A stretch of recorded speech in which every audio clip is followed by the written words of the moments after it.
घर का झगड़ा शुरू किससे होता है? किसी के घर का झगड़ा स्त्री से शुरू होता है और किसी के घर का झगड़ा पुरुष से होता है। मैं केवल यहाँ दोनों को ये निवेदन करूँगा कि यदि पुरुष झगड़ा शुरू करता है तो जब आपको पता है कि मेरे पति की ओर से झगड़ा होता है तो फिर आप उस झगड़े की आग में घी क्यों डालती हो? आग तब ही भड़कती है जब उसमें घी हो। यदि घी नहीं होगा तो आग बुझ जाएगी। यदि पति आग लगा रहा है तो पत्नी को चुप रहना चाहिए। आप चुप रहेंगी, झगड़ा शुरू तो होगा पर आगे बढ़ेगा नहीं, खत्म हो जाएगा। और यदि स्त्री आग लगा रही है, स्त्री झगड़ा कर रही है, तो पुरुष को समझदारी का परिचय देना होगा, आपको चुप रहना होगा। यदि गृहस्थी को बचाना है तो दो में से एक को समझदार होना ही पड़ेगा। दोनों मूर्ख हुए तब तो गृहस्थी चल ही नहीं सकती। चलेगी बताइए? इसलिए दो में एक को समझदार होना चाहिए। इसलिए या स्त्री समझदारी का परिचय दे या पुरुष समझदारी का परिचय दे। ज्यादा बोलने से विवाद होता है। गृहस्थों में आप बहुत गंभीरता से विचार करेंगे तो आप इस नतीजे पर पहुंचेंगे कि ज्यादा बोलने से विवाद होता है। ज्यादा ना बोला करिए। और रिश्तेदारों से भी ज्यादा बातें ना किया करिए। और एक चीज और बताऊं, पति और पत्नी दोनों को अपने घर का भेद कितना भी खासम खास हो, कोई हो, तुम्हारा अपना ही क्यों ना हो, घर के भेद कभी किसी से नहीं कहने चाहिए।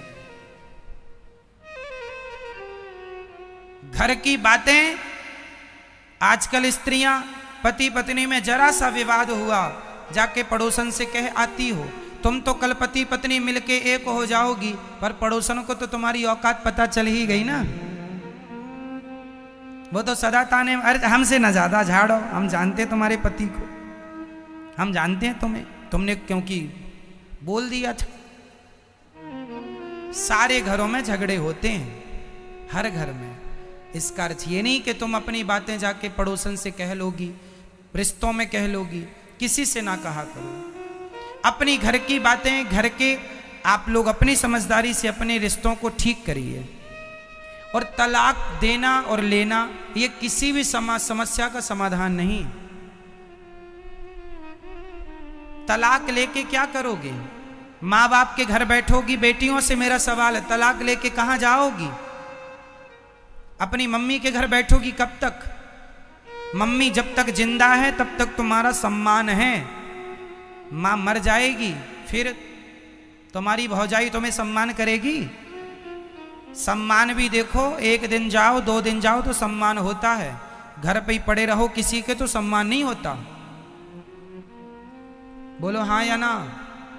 साल में एक बार के लिए घर में भाभी आ जाए, भौजाई आ जाए, ननंद आ जाए तो भाभी भी सम्मान, आओ दीदी, आओ दीदी, आओ बहन। और 2-4 महीने के लिए बोल दे जाऊंगी नहीं तो टेंशन हो जाती, यहीं खाएगी अब।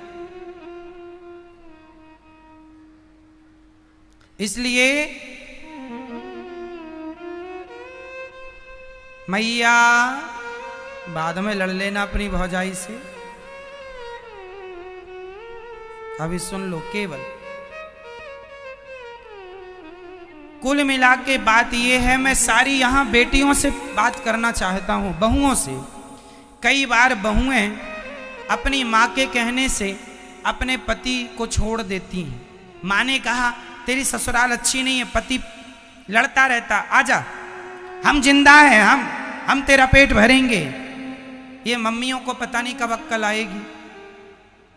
बेटियां बताओ, आपसे सवाल है, बेटी अपने पति के साथ सुखी रह सकती है कि अपनी मां के साथ? ज्यादा सुख उसे मां दे सकती है या उसका पति? जोर से। एक स्त्री का मां के साथ रहना उचित है या खुद के पति के साथ रहना जायज है? कहां रहना चाहिए? बोलो मेरी मां। अरे सिर ना हिलाओ, बोलो मेरी माँ। किसके साथ? नहीं निकल रही आवाज। किसके साथ? मां के साथ, पति के साथ। हर स्त्री की भलाई पति के साथ रहने में है, ना कि मां के साथ रहने में। तुम पति को छोड़ के मां के साथ, तुम्हें ज्यादा अपनी मां की गर्मी है ना कि मेरी मां, मेरे मायके में तो सब कुछ है। हम कोई भीख थोड़ी मांगते थे, हम तो 56 भोग खाते थे। तो तुम्हें भी 56 भोग तब तक ही मिलेंगे जब तक मां जिंदा है। मां मर जाएगी, कुत्तों सी जिंदगी जीना पड़ेगा। हाँ या ना? फिर इसलिए अपनी भलाई चाहती हो तो अपने पति की बात मानो, अपनी मां की नहीं। जिन जिन बेटियों ने अपनी मां की बात मानी, शादी के बाद उनका घर उजड़ा है। शादी के बाद लड़की को अपने पति की बात माननी चाहिए।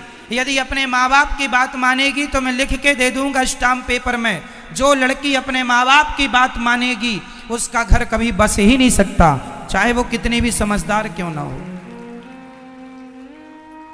माँ बाप के हिसाब से घरों में बाग नहीं लगेगा, आग लगेगी। इसका एक जीता जागता मैं उदाहरण दे सकता हूं आपको, कहो तो दे दूं? दे दूं? तो सुनो, ये कथा मैंने एक दिन सुनाई थी, पर इस मुद्दे पर नहीं सुनाई, इसलिए इस मुद्दे पर दोहरा देता हूं।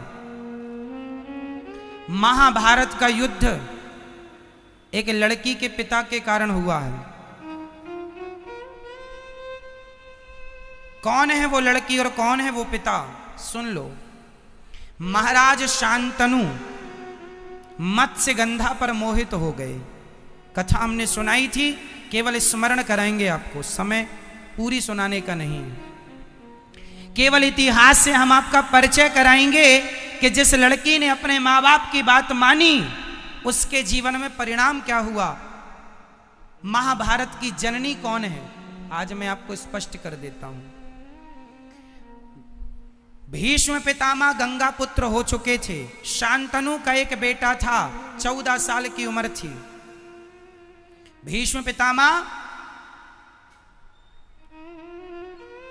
की उम्र कितनी थी? 14 साल का छोरा था भीष्म पितामह की उम्र। ये गंगा पुत्र थे। शांतनु गंगा जा चुकी थी, अपनी पत्नी के वियोग में ये तड़पते थे। एक दिन एक महिला इन्हें मिल गई, बड़ी सुंदर थी, उनसे विवाह करने का मन हुआ। उसका नाम था सत्यवती। मत्स्यगंधा भी कहते हैं, योजन गंधा भी कहते हैं। कई योजन तक उनके शरीर से खुशबू निकलती है, इसलिए योजन गंधा भी कहते हैं। ठीक है, मछली की गंध आती थी इसलिए मत्स्यगंधा भी कहते हैं। सत्यवती नाम है। सत्यवती एक केवट की बेटी थी, कथा हमने उस दिन विस्तार से सुनाई थी। तो केवट मतलब लड़की का बाप। चलो, अब लड़की का बाप चला हस्तिनापुर। हस्तिनापुर में महाराज शांतनु राजा थे। शांतनु तो अंदर थे। भेंट हो गई भीष्म पितामह से। उस समय भीष्म पितामह की उम्र कितनी थी? 14 साल के बच्चे से भेंट हो गई। तो जो लड़की का पिता मतलब मत्स्यगंधा का, सत्यवती के पिता जो केवट थे, उन्होंने कहा, एक लड़की के बाप की दास्ता कह रहा हूं। उस व्यक्ति ने कहा, लड़की के पिता ने कहा कि कहो कुमार, राजकुमार, तुम्हारे पिता का दिल मेरी बेटी में आया है, शादी करना चाहते हैं। तो राजकुमार ने कहा, भीष्म पितामह ने कहा, जब मेरे पिता का निर्णय है और आपका निर्णय है तो आप देख लो। तो लड़की के पिता ने कहा कि मैं शादी तो कर दूंगा, पर मेरी बेटी तो इस घर में नौकरानी बन के रहेगी। क्यों? क्यों नौकरानी बनेगी? भीष्म पितामह ने पूछा। तो लड़की के पिता ने कहा, आप तो राजा के पहले बेटे हो, राजा तो आप ही बनोगे, और हमारी बेटी का जो बेटा होगा उसकी तो कोई पूछ नहीं होगी।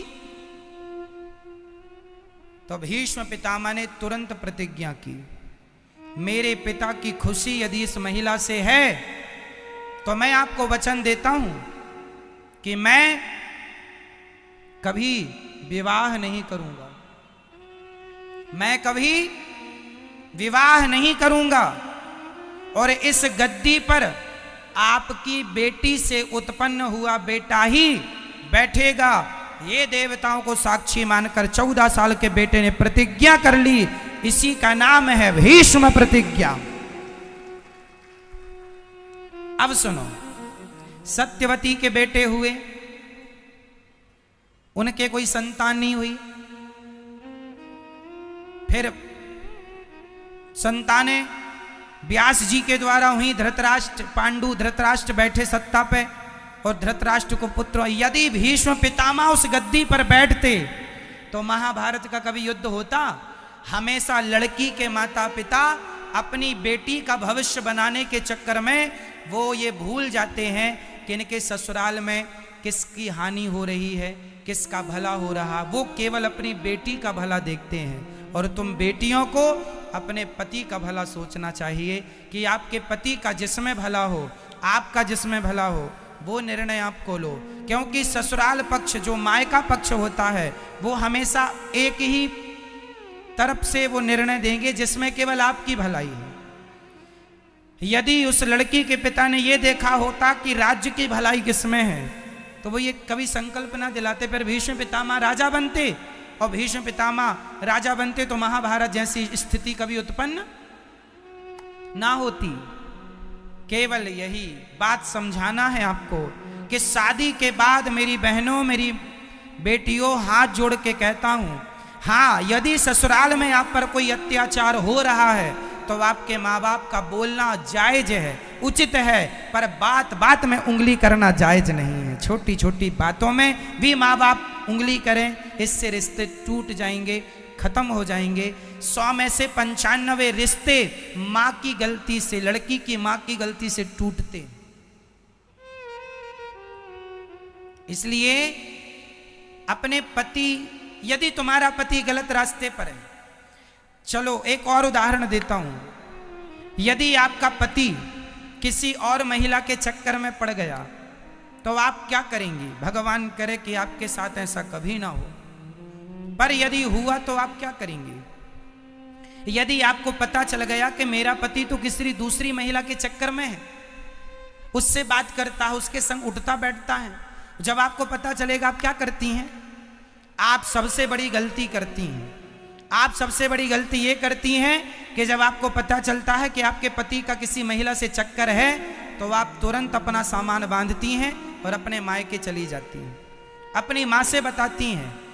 क्या होगा? माँ समस्या का समाधान नहीं कर सकती। तुम्हारा पति है, रास्ता भटक गया है, तो तुम पत्नी का, तुम्हारा धर्म है कि उसे सही रास्ते पर लाना है। तुम चली जाओगी तो वो तो और आजाद हो जाएगा। इसलिए उस समय तुम्हें अपनी माँ के पास नहीं, अपने पति के पास रहना है और उस महिला के पास जा करके उसे सबक सिखाना है। समझाओ प्यार से, बातों से माने तो बातें, कोर्ट कचहरी से माने तो वो, नहीं तो लातें कहाँ चली गई। ठीक है मेरी माँ? तो आपके रिश्तों में कभी ऐसी आग लगे तो आपको क्या निर्णय लेना चाहिए? क्या? हमेशा अपने पति को बचाएंगी आप। और यदि पत्नी किसी पुरुष के चक्कर में पड़ जाए तो पति उससे बचाए। पति और पत्नी एक दूसरे के रक्षक हैं। एक दूसरे की क्या है? क्या है? क्या है मेरी माँ? पूरक, रक्षक। इसलिए कभी आपका पति एक तो रास्ता ना भटके, यही अच्छा है, पर रास्ता भटके तो आप तुरंत अपने पति कुछ भी कहे पर आपको उस महिला को सबक सिखाना चाहिए। यदि हर स्त्री अपने पति के लिए उन महिलाओं को सबक सिखाने लगी तो समाज की महिलाएं डर जाएंगी कि यदि हमने इसका घर बिगाड़ा तो हमारी बदनामी होगी, जमाना हमें क्या कहेगा। आप तो गलती ये करती हैं कि आप उठाए झोला मायके चली गई, यहाँ पति उसके संग मौज करता रहा और तुमने तलाक ले लिया, तलाक लेके घर बैठ गई। इससे तुम्हें क्या मिला?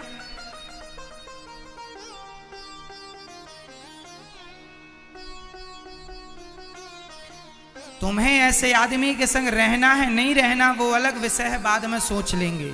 पर अभी तो उसे वो आज के जमाने में न मैया कुछ स्त्रियां ये धंधा करती हैं पुरुषों को फंसाने का। हो सकता है तुम्हारा पति भी उसका शिकार हो चुका हो। आजकल मार्केट में ये बड़ा धंधा चल रहा है। जो अच्छे लोग हैं उन्हें ये महिलाएं अपने झूठे जाल वाल में फंसाती हैं। हो सकता है उनमें से आपका कोई अपना हो। इसलिए हर पुरुष से मैं निवेदन करूंगा, पराई नारी से सदा बच के रहो।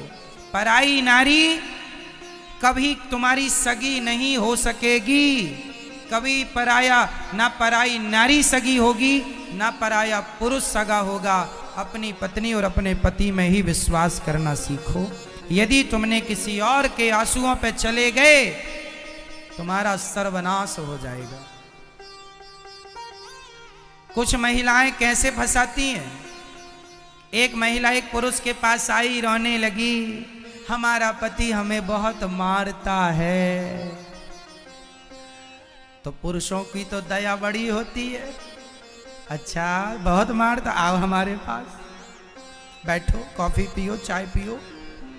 अब वो नारी ने क्या किया, इसे कॉफी चाय पीते पीते ये उसके संग रहने लगा। बड़ा वो रोए कि हमारा मारता, हमें तो प्यार ही नहीं करता। तो ये बैठा सबका ठेका लेके कि मैं करूंगा तेरे से प्यार, अब तेरा पति तो करता नहीं है। और ये इस चक्कर में बेचारा बड़ा दयालु बन रहा, अपना विनाश कर रहा। इसकी पत्नी को पता चला, इसने देख लिया कि ये तो दूसरी महिला के संग बैठा है। तो इसकी पत्नी ने तुरंत कहा, कौन है ये? बोलता है मैंने बड़ा धर्म किया है, बड़ा पुण्य किया है। कौन सा पुण्य कर दिया तुमने?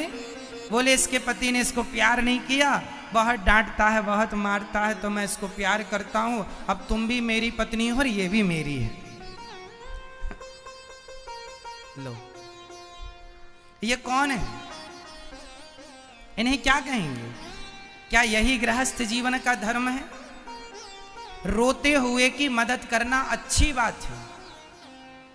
विपत्ति पे किसी के संग खड़े हो जाना अच्छी बात है, पर किसी विपत्ति का आप उससे उसके बदले में उसका चरित्र मांग लें, ये बहुत बुरी बात है कि तेरी मदद मैं चरित्र के बदले करूंगा या करूंगी।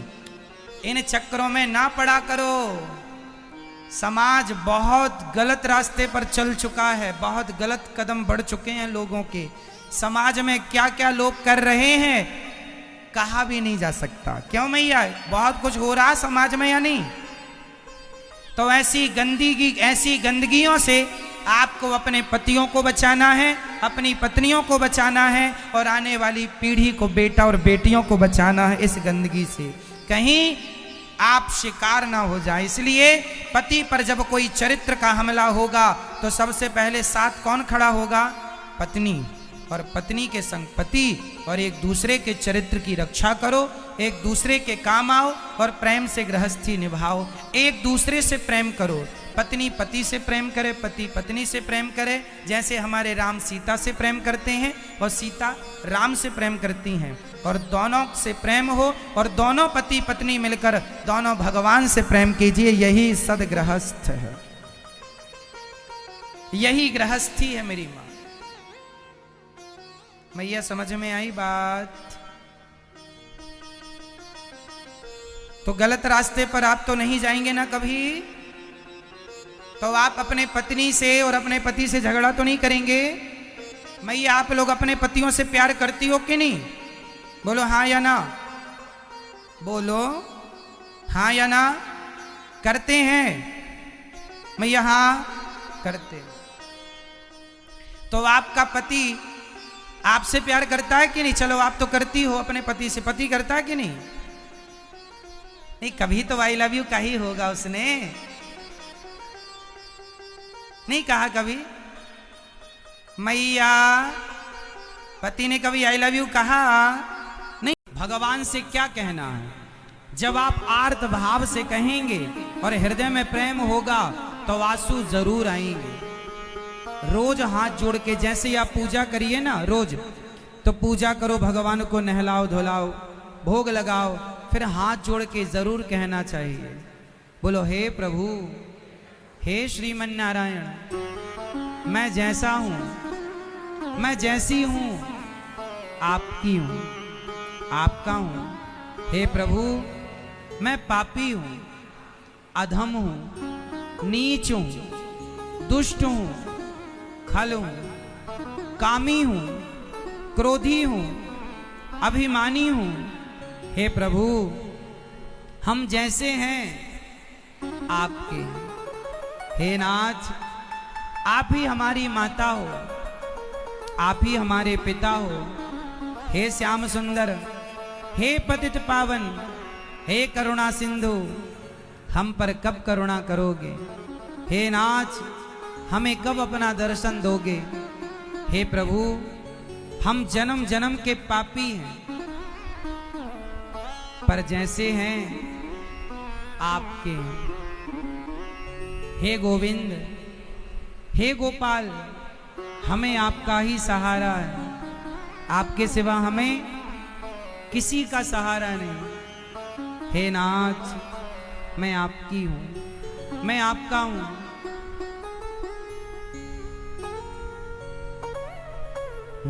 गोविंद सहारा तेरा है, गोविंद सहारा तेरा है, गोपाल सहारा तेरा है, गोपाल सहारा तेरा है, नंदलाल सहारा तेरा है, नंदलाल सहारा तेरा है, गोपाल सहारा तेरा है, गोपाल सहारा तेरा है, नंदलाल सहारा तेरा है, नंदलाल सहारा तेरा है। हे गोविंद, हमारा आपके सिवा कोई नहीं है, आप ही हमारे सर्वस्व हो। ऐसी प्रार्थना रोज किया करो और भगवान को टुकुर टुकुर देखा करो, और भगवान के लिए इतना प्रेम हो आपके भीतर, इतना प्रेम हो आपके भीतर कि आपकी आंखों में अपने आप आंसू बरसने लग जाए, अश्रुपात होने लग जाए। एक पूजा होती है शारीरिक पूजा, जो शरीर से की जाती है, जैसे कि भगवान को नहलाना, वस्त्र पहनाना, पुष्प चढ़ाना, ये पूजा शारीरिक है। ये आप लोग करते होंगे, करना भी चाहिए। जैसा कि सवेरे जल्दी जागकर एक थाली नहाकर स्नान करके सूर्य भगवान को जल चढ़ाकर एक छाली लो, छाली पर चंदन से स्टार बनाओ, उस स्टार पर बीच में ओम लिखो, ऊपर नमो लिखो, फिर नारायणाय ऐसे लिखकर तुलसी चढ़ाकर उस यंत्र की पूजा करो। भगवान को बिठाओ, जल से दूध से भगवान को, लड्डू गोपाल जी को, शालिग्राम भगवान को नहवाओ। ये शारीरिक पूजा है। नहवाओ, फिर पोंछो, फिर उनका श्रृंगार करो, फिर श्रृंगार के बाद उन्हें दर्पण दिखाओ, फिर भोग लगाओ, फिर आरती उतारो, फिर कीर्तन करो, प्रसाद बांटो सबको, खिलाकर ठाकुर जी को कीर्तन करो, भगवान के लिए नाचो। ये शारीरिक पूजा है। भगवान को सबसे प्रिय क्या है? आप बताओ, सबसे प्रिय क्या है भगवान को? जोर से। कीर्तन। भगवान को कीर्तन बहुत पसंद है। रोज सुनाओ, और मैं आपको एक लिखित में गारंटी देकर जाऊंगा, आप कहो तो साइन कर दूं स्टाम्प पेपर पर। जो व्यक्ति कीर्तन करेगा, जो व्यक्ति भगवान के नाम का आश्रय लेगा, जीवन में वो कभी दुखी नहीं होगा। यदि दुख आएगा तो छू करके निकल जाएगा, बाल भी बांका नहीं कर सकता कोई आपका, पर रोज कीर्तन का संकल्प लेना पड़ेगा। कीर्तन रोज। एक मैया मेरे पास आई, महाराज मैं बड़ी दुखी हूं, क्या करूं? मैंने बोला मैया कीर्तन किया करो। ऐसे ही बताया उसको भी कीर्तन करके, मैया ऐसे कीर्तन। महाराज कुछ और बताओ। अब बताओ क्या बताएं? क्या भगवान के नाम से बड़ा कुछ है? यदि हो तो आप लोग मुझे बताने की कृपा करें। सारे वेदों का, पुराणों का सार है भगवान का कीर्तन। यत् कीर्तनम यत् श्रवणम यदीक्षणम, सुखदेव भगवान कहते हैं। भागवत जी के आखिरी में यही कहा जाता है, नाम संकीर्तनम यस्य सर्व पाप प्रणाशनम प्रणामो दुख समनस तम नमामि हरिम परम। सारा कार्य का फल है कीर्तन। जो व्यक्ति कीर्तन करेगा, लिख के दूंगा मैं आप मेरठ वासियों को और देशवासियों को, जो कीर्तन करेगा उसके जीवन में कोई दुख ना रहेगा। लेकिन आजकल ना लोगों को भगवान पर विश्वास नहीं। महाराज जी कुछ और बताओ। वो टोना टोटका सुनना चाहते हैं। टोना टोटका के चक्कर में ना पड़ना। भगवान का नाम तुम्हें जो दे सकता है कोई नहीं। तुलसीदास जी ने क्या जपा? नाम। हनुमान जी क्या जपते हैं? केवल नाम। हनुमान जी क्या जपते हैं? केवल नाम। पत्थर पर क्या लिख के डाला गया समुद्र पर? अरे जिस नाम के पत्थर पानी में तर गए, उस नाम का आश्रय हम लेंगे तो क्या हम डूब जाएंगे? भगवान के नाम का बल देखो। मेरठ में किसमें इतनी ताकत है कि वो आप लोगों को इतनी देर तक पानी में खड़ा करके रख सकता हूं। ना कोई नेता आपको इतनी देर खड़ा करके रख सकता था, ना कोई पैसे वाला आपको इतनी देर खड़ा करके पानी में रख सकता था। केवल भगवान के नाम की ताकत है ये देखो, ये ताकत नाम की है। ये भगवान नाम की ताकत है। बताओ कोई नेता खड़ा करके रख सकता है इतनी देर? कोई पैसे वाला आपको खड़ा करके रख सकता था? आप लोगों के पांव पानी में डूब गए, पानी में आप लोग बैठे हैं। बताओ, पानी बरस रहा है, पानी में भीग रहे हैं, पानी में आप बैठे हैं, घुटनों तक पानी आपके पहुंच रहा है, आपके पांव डूब गए पानी में, फिर भी आप सुन रहे हैं। बताओ इससे बड़ी और क्या महिमा होगी भगवान के नाम की? आप लोग यहां क्यों बैठे हैं? केवल भगवान के नाम और कथा के लिए। इसलिए कीर्तन करो, कीर्तन करो। कलयुग केवल, जोर से, कलयुग केवल नाम आधारा। और एक बात बताएं, लोग कीर्तन नहीं करते, नाम जप नहीं करते और कहते महाराज जी हमारा दुख दूर नहीं हुआ। अरे भैया, दीपक जलाओ तो अंधकार अपने आप चला जाएगा। अब आप दीपक ना जलाओ और कहो महाराज जी अंधकार तो जा ही नहीं रहा, मैं दीपक जलाने का सोच रहा हूं, सोचा कि पहले अंधकार चला जाए फिर दिया जलाऊंगा। नहीं, तुम दिया जलाओ, अंधकार फौरन जाएगा, तुरंत। उसी तरह तुम कीर्तन का दिया जलाओ, दुख का अंधकार समाप्त तुरंत होगा, तुरंत। कीर्तन पर विश्वास, नाम पर विश्वास। कलयुग केवल नाम आधारा, सुमरि सुमरि नर उतरहि पारा। ये नाम की महिमा। नाम में बड़ी ताकत है मेरी मां, इसलिए नाम जप करो रोज। कौन कौन करेगा नाम जप? कीर्तन करो। और फिर कोई दुख रह जाए तो बताना।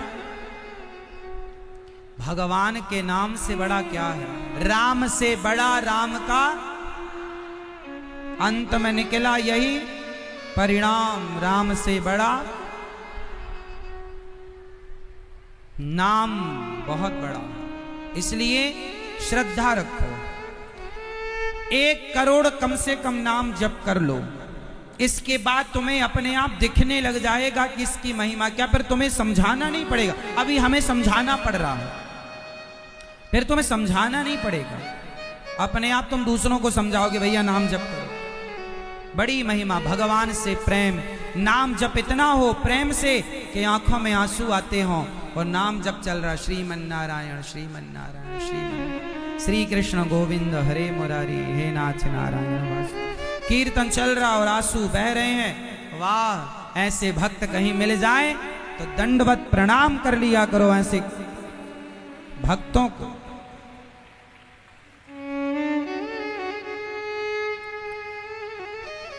तो आप लोग कीर्तन करेंगे और विश्वास के साथ करेंगे।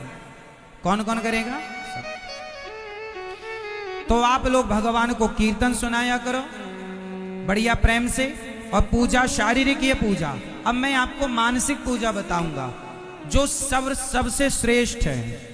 मैं आपको योग श्रोता मान रहा हूं, इसलिए वो सारी चीजें आपको बताऊंगा जो आपका कल्याण करने में आपकी सहायता करेंगे। सब लोग अपने नेत्रों को बंद करेंगे जब मैं कहूंगा।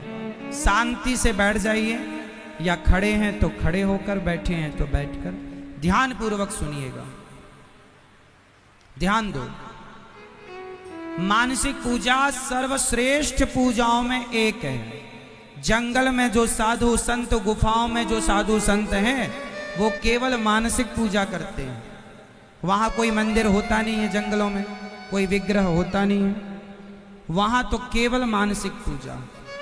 वो क्या होती है वो मैं आपको सुनाता हूं। चलो सब लोग सावधान हो जाइए, सब तरफ से मन हटा लीजिए, सब जगह से मन हटाइए और केवल मेरे शब्दों पर मन को केंद्रित कीजिए। आंख बंद कर लो सब लोग, जहां हो वहीं से नेत्र बंद करो, सब नेत्र बंद कर लो। और अब जो मैं कहूंगा वही आप लोग करेंगे। अर्थात जो मैं कहूंगा वो इमेजिन करना, कल्पना करना, भाव में डूबना।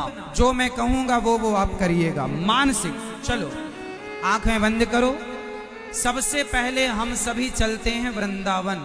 अब भाव बनाओ कि हम सब वृंदावन जा रहे हैं। अब वृंदावन हम पहुंच गए। अब भाव बनाइए कि हम वृंदावन पहुंचकर वृंदावन की धूल को, माटी को प्रणाम करते हुए, उस माटी को अपने माथे पर लगाते हुए, और हम अब यमुना जी स्नान करने जा रहे हैं। सब भाव बनाओ कि हम यमुना जी नहा रहे हैं। यमुना मैया को प्रणाम यमुना मैया को प्रणाम करो और अब यमुना जी में डुबकी लगाओ। सब भाव बनाओ कि हम यमुना मैया में डुबकी लगा रहे हैं, अपने पूर्वजों के नाम की डुबकी लगा रहे हैं, अपने घर के बच्चों के लिए डुबकी लगा रहे हैं कि इस डुबकी का पुण्य हमारे बच्चों को मिले, हमारे माता पिता को मिले, हमारे दोस्तों को मिले। सबके नाम की आप डुबकी लगाकर यमुना जी में अब आप भाव बनाइए कि आप यमुना जी के बाहर आकर अब आप लोग कपड़े बदल रहे हैं। आप सबने स्वच्छ साफ कपड़े पहने। अब भाव बनाइए कि हम यमुना जी का दर्शन करके अब हम लोग सीधा बिहारी जी का दर्शन करने के लिए जा रहे हैं मंदिर। अब हम बिहारी जी की चौखट पर पहुंचकर चौखट को प्रणाम कर रहे हैं। सब लोग भाव बनाओ कि हम मंदिर की चौखट को प्रणाम करते हुए मंदिर में प्रवेश कर रहे हैं। अब जैसे ही आप अंदर गए, भाव बनाइए कि आज भगवान मंदिर के सुंदर सा मंदिर का श्रृंगार है और बिहारी जी आज सुंदर सा श्रृंगार किए हैं, पर पर्दा बंद है। अब आप भाव बनाइए कि आप पर्दा खोलने का इंतजार कर रहे हैं कि तभी पर्दा खुला और सुंदर से बिहारी जी की सांवली सी सूरत प्रकट हुई। आप लोग सब बिहारी जी को टुकुर टुकुर देखिए। सब लोग भाव बनाइए कि हमारे सामने बिहारी जी हैं और हम बिहारी जी को देख रहे हैं। उनके सुंदर से घुंघराले बाल देखो, बिहारी जी के मुकुट पर मोर का पंख सजा है।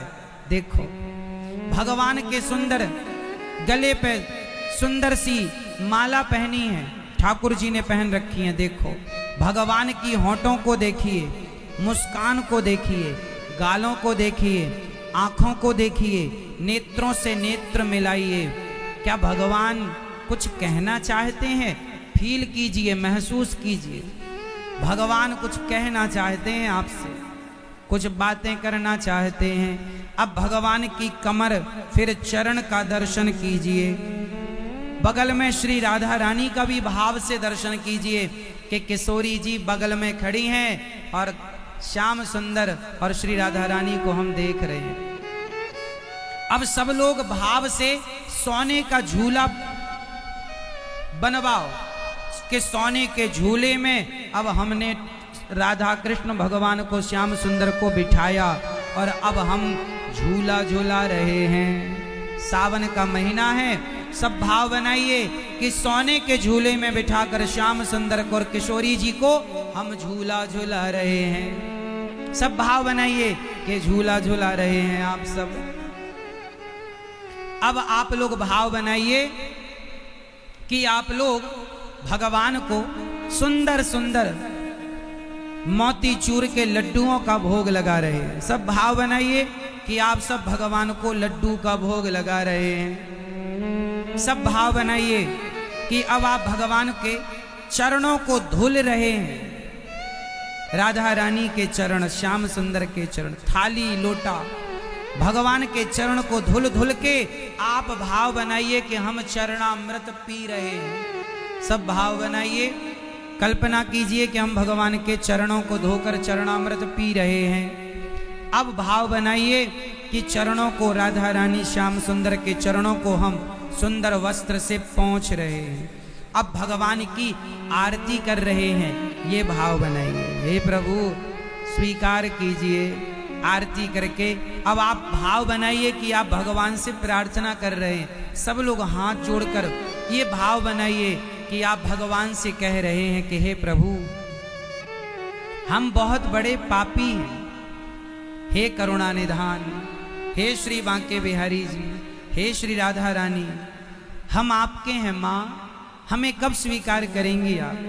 हे श्याम सुंदर हमें कब स्वीकार करेंगे आप? हम जन्म जन्म के पापी हैं, कामी हैं, क्रोधी हैं, लोभी हैं, अभिमानी हैं, पर जैसे हैं बिहारी जी, हे प्रभु हम आपके हैं, हमें स्वीकार कीजिए। हे प्रभु मेरे हृदय में, मेरे मन मंदिर में आकर बस जाइए।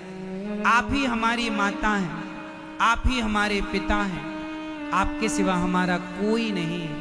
ऐसी प्रार्थना कीजिए। सब लोग प्रार्थना कीजिए भाव से। प्रार्थना करते हुए भगवान से कहो कि हे प्रभु क्या आपने हमें भुला दिया है? हे नाथ हम आपको भूल भी जाएं तो हे करुणा सिंधु आप हमें मत भुलाइएगा। हे नाथ मैं आपको कभी भूलूं नहीं। हे नाथ मैं जैसा हूं आपका हूं। हे प्रभु मैं जैसा हूं, जैसी हूं आपकी हूं। हे राधा रानी मैं जैसा हूं, जैसी हूं आपकी हूं। हे प्रभु मुझे कुछ नहीं आता, ना पूजा करना, ना यज्ञ करना, ना जप करना, ना तप करना। मुझे पता ही नहीं कि आपकी भक्ति कैसे करनी है, आपकी पूजा कैसे करनी है। हे प्रभु मैं आपके योग्य नहीं हूं। हे राधा रानी, हे श्याम सुंदर मैं आपके लायक नहीं हूं, पर आप चाहें तो मुझे अपने लायक बना दें। हे प्रभु यदि मुझसे कोई अपराध हो जाए, त्रुटि हो जाए तो हे नाथ हम आपके दास हैं, चरणों की धूल हैं, हमारे अपराधों को ना देखिएगा। हे प्रभु हम संसार के प्राणी हैं, काम क्रोध लोभ मोह भरा पड़ा है। हे नाथ हे करुणा निधान हमें ना भुलाइएगा। हे बिहारी जी हम जैसे हैं आपके। अब आप लोग भाव बनाइए कि आपने भगवान श्री कृष्ण के दोनों चरण उठाकर अपने माथे पर रख लिए हैं। ऐसा भाव बनाओ कि आपके मस्तक पर श्याम सुंदर के चरण हैं। सब महसूस करिए कि आपके मस्तक पर श्याम सुंदर के चरण हैं। सब महसूस करिए कि अब आपने श्री राधा रानी के चरणों को अपने मस्तक पर रखे हैं। सब महसूस कीजिए। अब भाव बनाइए कि आप भगवान को बढ़िया 56 भोग परोस रहे हैं और आप अपने हाथ से लड्डू खिला रहे हैं और भगवान खा रहे हैं। सब भाव बनाइए कि आप श्याम सुंदर राधा रानी को लड्डू खवा रहे हैं, पूड़ी साग खिला रहे हैं, कढ़ी और चावल खिला रहे हैं और श्याम सुंदर खा रहे हैं, श्री राधा रानी खा रही हैं। भाव बनाइए कि आप उन्हें खिला रहे हैं और वो आपके हाथ से खा रहे हैं। मेवा मिष्ठान खिलाइए। अब जल पिलाइए। अब भगवान के मुंह को साफ कीजिए किसी वस्त्र से। अब हाथ जोड़कर बस यही प्रार्थना कीजिए कि हे प्रभु, मेरे हृदय में आप सदा के लिए विराजमान हो जाएं। हे राधा रानी, हे श्याम सुंदर, मेरे हृदय में सदा के लिए बस जाइए। और हे नाथ, मैं आपको कभी भूलूं नहीं। सब लोग बोलिए, हे नाथ, मैं आपको कभी भूलूं नहीं। हे नाथ, मैं आपको कभी भूलूं नहीं।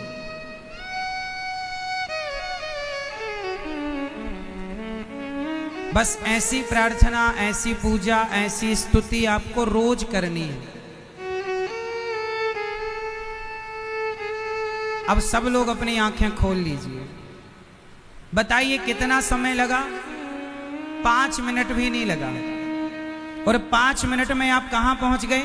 ना किराया लगा, ना खर्चा हुआ, ना थकावट हुई, ना धक्का लगा, और आप वृंदावन जाकर यमुना नहाकर बिहारी जी को अपने हाथ से खिलाकर उनके चरणों को माथे में रख के प्रार्थना करके वापस आ भी गए। इसे कहते हैं मानसिक पूजा। इसमें खर्चा कुछ नहीं है, लेकिन इसमें आपने अपने मन को लगाया। लोग कहते हैं ना, हमारा तो मन नहीं लगता। अभी बताओ, इतनी देर में आप में से किसी का मन भटका? बोलो। हमने भटकने के लिए उसे जगह दी ही नहीं। आप लोग मन को भटकने के स्पेस छोड़ के रखते हैं। हमने मन को बिजी कर दिया। ऐसे रोज अपने घर में बैठकर 10 मिनट, 5 मिनट, आधा, संत लोग तो 10-10 घंटे ध्यान में डूबते हैं। इसी का नाम है ध्यान। क्या है ये? अभी हमने आपका क्या कराया? ध्यान लगवाया। ध्यान ऐसे लगाया जाता, कल्पना की जाती, इमेजिन किया जाता, हम वृंदावन गए, बिहारी जी का दर्शन। और भी इसे आप बढ़ाते चलो कि आप वृंदावन की परिक्रमा लगा रहे हैं, और बढ़ाओ कि आप गिरिराज जी की परिक्रमा लगा रहे हैं, और बढ़ाओ कि हम हरिद्वार गए, गंगा जी नहा रहे हैं, और बढ़ाओ हम अयोध्या जी गए, सरयू जी नहा रहे हैं, रामलला का भी। जब ध्यान में गए हो तो पूरे भारत का भ्रमण करके लौटना। जगन्नाथ जी भी जाओ, वहां का प्रसाद खा के आओ। मानसिक, कोई खर्चा नहीं। अब जैसे अभी हमने वृंदावन तक आपको पहुंचाया, अब आपके पास समय हो तो फिर आप आंखों बंद करके सीधे वहां से जगन्नाथ जी में निकल जाएं।